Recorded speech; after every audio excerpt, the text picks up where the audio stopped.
Doctor साहब। कहिए दिनेश जी, क्या बात है? ए जमशेद भैया, आई देखत हवा जमाना कितना आगे बढ़ गल। अरे दादा हो दादा, मोबाइल लेके जवन स्टाइल मारत थी कि करेजा के छू देते नहीं। तनका गौर से देखा हो, तनका गौर से देखा, बदल गई स्टाइल रे दैया, स्टाइल रे दैया। बेलना पकड़े वाले हाथन में मोबाइल रे दैया।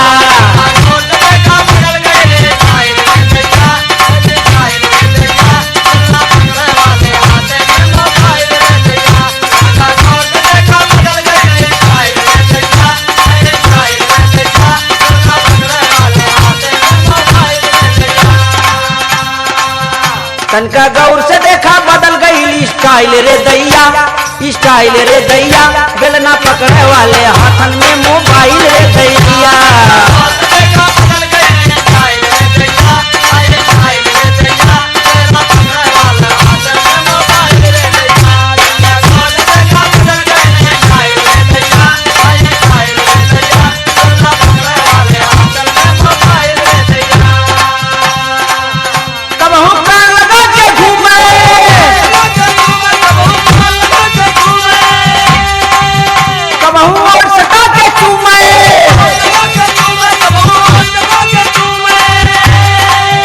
काके नई मोबाइल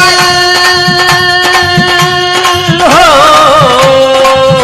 काके नई मोबाइल बोरियाई बौराइल रे दैया, बौराइल रे दैया। बेलना पकड़े वाले हाथन में मोबाइल रे दैया।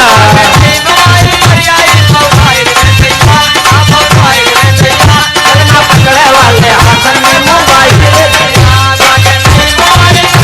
बौराइल रे दैया।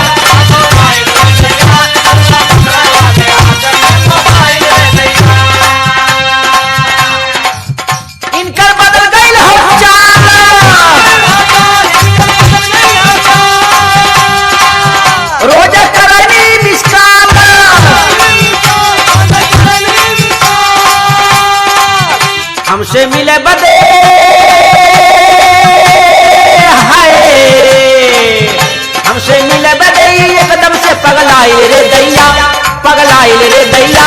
बेलना पकड़े वाले हाथन में मोबाइल रे दैया।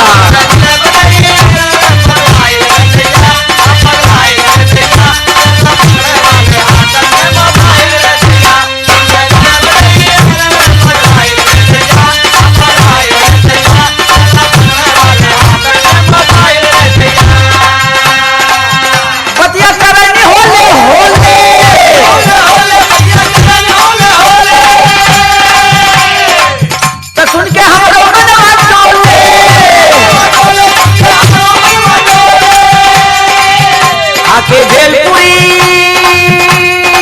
हाय, खाके भेलपुरी चौपाटी में गदराइल रे दैया, गदराइल रे दैया। बेलना पकड़े वाले हाथन में मोबाइल रे दैया।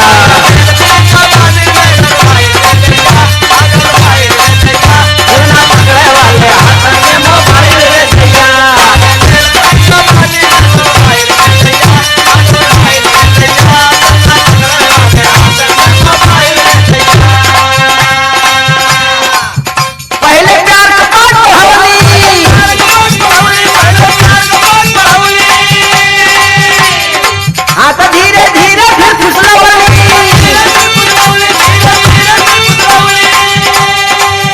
रतिया हमें बुला के आई हो दादा, रतिया हमें बुला के घर वही में पकड़ाइल रे दैया, पकड़ाइल रे दैया। बेलना पकड़े वाले हाथन में मोबाइल रे दैया।